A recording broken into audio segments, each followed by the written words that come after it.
So, what's up, guys? I'm Kumar, aka Swag, and this is Nilesh, aka The Information.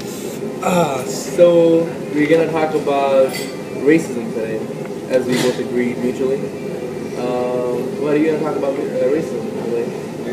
Well, I mean, racism happens all the time. It's happened for hundreds and hundreds of Oh, years. God, yeah. The history. Yeah, the history just goes on and on and on of racism. The tone of your skin, the whiter you are, the more perfect you are, I guess. You know, my skin color is a little bit lighter than Nilesh, so I haven't personally experienced racism that much as Nilesh did. So I want to hear from you, Nilesh. What have you experienced? Yeah. So, in high school, and this kind of connects back to our yesterday's video about school to prison pipeline and police brutality. So back in my high school, there were mostly in high school you have your cliques. You have the whites hung out with the whites, the skaters hung out with the skaters, Spanish people hung out with Spanish people, and so on and so forth. Yeah. Me, I was never really down with that type of stuff. My friend circle was very mixed. You know, we had all sorts of people, all different colors and shades.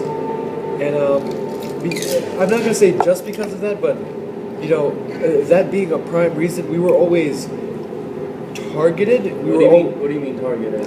Well, whenever something happened in the school, we were always the first name to come up. Okay. We were always the first people to interrogate or check. There's graffiti. So mostly because you were diverse. Yeah, we were very diverse, Okay. so they it was a little fishy to them.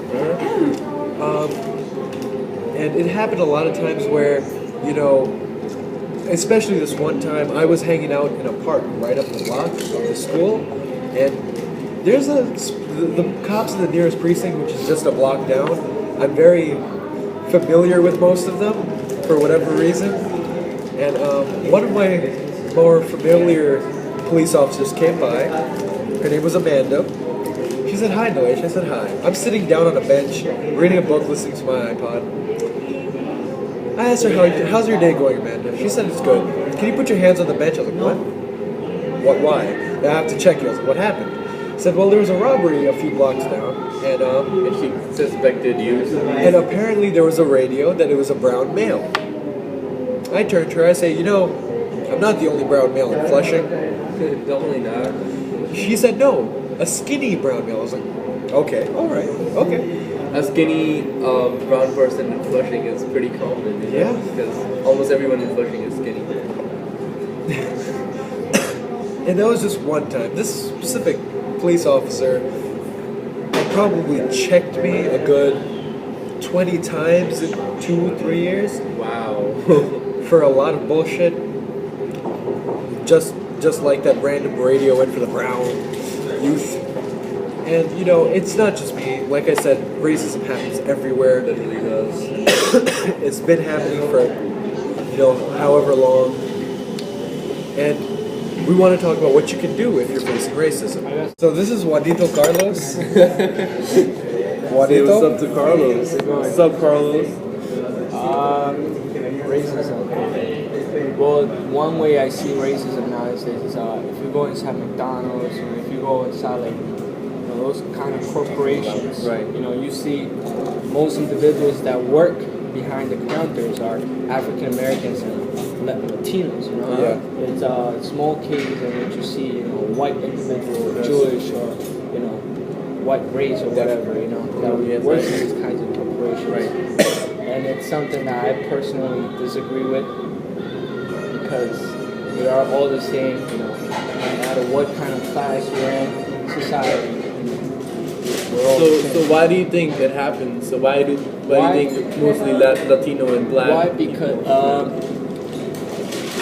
if I have to be honest, and what I think about, I don't know if it's right, but I'm gonna bring an assumption. Okay. Is that I feel like they don't want Latin Americans, immigrants, and people from different cultures to actually, get on top of the mountain, if I have to put it like that, It's Okay. like sort of like they want to use people from different countries and different cultures as, if I want to put it like that, as slaves. And who do you mean they? Like, who is they? You know? Those white Jewish individuals, or obviously we know that the ones who have the power, the one power and white. Okay. You get what I'm saying? Most dominant. Okay, dominant. And it's a lot of different things as well. I mean, it kind of implements that people from that particular culture, the only thing they're good at is working at those particular places, because we see it so oftenly in our life that it's sort of the idea that it's implemented when those young white Americans, and other cultures as well. You know what I'm saying? They want to keep them comfortable, and it blinds them. It distracts them, and it don't influence them to truly know that they have the potential, just like them, to be able to become something better than just making fries every day of their life. Definitely, yeah. They want to keep them down there. That's another way, if I have to say, it's racism. Also with the cops, they've been going randomly to Mexican and Latinos along 3rd Street in Corona, New York, at 3 in the morning, asking them for papers. This guy's just coming back from work. He probably works 27 hours, has 2 jobs, 5 kids to support. You're gonna fucking make his couple of hours left to sleep, to wake up the next day and do the same thing, miserable. So it's a lot of things. It's not fair at all, to be honest. Thank you. Oh, by the way, I might look white, but my dad is black, and my mother, well, she's somewhere from Europe. So I grew up in Colombia, so I'm Latino. So pretty diverse. So get with my people. That's solid. So Nilesh, I have a question for you. Definitely. Would you like to talk about the law that was recently passed in Arizona, the SB 1070 law? So, definitely, the SB 1070 law was I don't know what the hell it was. I don't know what they were thinking when they got this passed. Picture this really quick. You're going to the grocery store, maybe 12 in the morning. You wanted to get some ice cream, right? You want to get some ice cream. You crave. So you're gonna go. You're gonna get in your car. You're gonna drive. You see red, white, and blue lights. You pull over as fast as you can. You're a good citizen, law-abiding citizen. May I see your green card? May I see your birth certificate? Whatever your citizenship. How many people do you know carry that with them, right?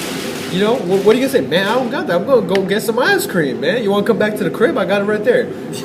Sorry, sir. No. They have the right to detain you right there, on the spot, leave your car wherever the fuck it is, take your ass to the precinct or wherever, and yeah, you're detained. And some unfortunate times where the person really was undocumented, they are deported without any say, without any, real right to say anything. They're deported. So who was mostly targeted in this? Like mostly Latinos, Hispanic. Yes. Who was it? It was mostly Hispanic people in Arizona. There's a large population of Mexican youth and families there, and a lot of them are low wage working class people, and some of them are actually, a good majority of them are undocumented. But they came here to make money to send back over home. And this law was to literally make those boundaries and keep them away and keep them outside of America. Wow. There were a lot of copycat laws after that tried to get passed. But it didn't after this law was passed. Yeah. Because this would probably be the king of the immigration law. Right? Oh, yeah. Definitely. But with that, and you have to. I love to talk about this because you have to keep in mind this.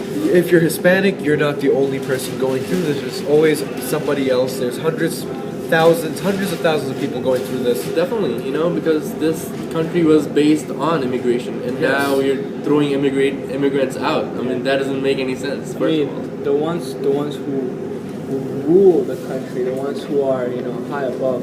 Yeah. You have to recognize that they came from one country and immigrated here. They thought, and they had those kind of ideas that even nowadays they still have. just to a little slightly different, is that the Indians who live here, they say, these people are not civilized, they're not intellectuals or whatever, and they decided to murder all of them. One sort of racism. Make a shithole out of their life, completely destroy their cultures, brainwash them, abuse of them, rape their women, etc., kill their kids, and they immigrate. Right. They're immigrants, and they have the right to call the rest of the people who literally just want to have a better life, Exactly. etc., call them immigrants. It's like a hypocrite. It is. It's such a It's hypocrisy, yeah. I mean, do you guys know Delisha and Carlos? Do you guys know who the number one richest person in the world is right now? No, I do not. It's a Mexican guy. I mean, imagine if that Mexican person wasn't United States by now. Will be a citizen of the United States, and then, Definitely. a person from the United States would be the richest person in the world. So it's not Bill Gates anymore. Whoever thinks is Bill Gates. I used to think that like a couple of days ago, but I found out it's a Mexican person now. So yeah, I have something to share about. I went to DR recently, 09 spring break. Not so recent, but yeah, still recently for me, because I still have that memory of I haven't experienced, as I said already, I haven't experienced racism, but I've seen it happen.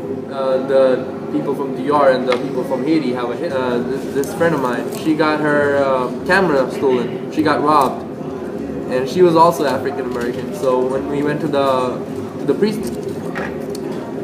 police station in DR, one of the cops actually said, "Is she one of them?" The cops said, "Is she one of them?" Wow. And I really didn't know what to say. It was so emotional at that moment, but I would never forget what actually happened that day. It was just seeing the roots of where it actually starts, how people treat each other. It was crazy. So, this video lasted pretty long, so in closing, I'd like to preach a little bit more on trying to find your local community organization. If you do go through racism, if you are a victim of discrimination, know that you're not alone. Never keep your voice low. Educate yourself as much as you can, my friends. Keep 'cause smiling. They want to keep you dumb. Don't let them keep you dumb, man. Seriously. Other than that, just keep smiling. That's all matters. Take care.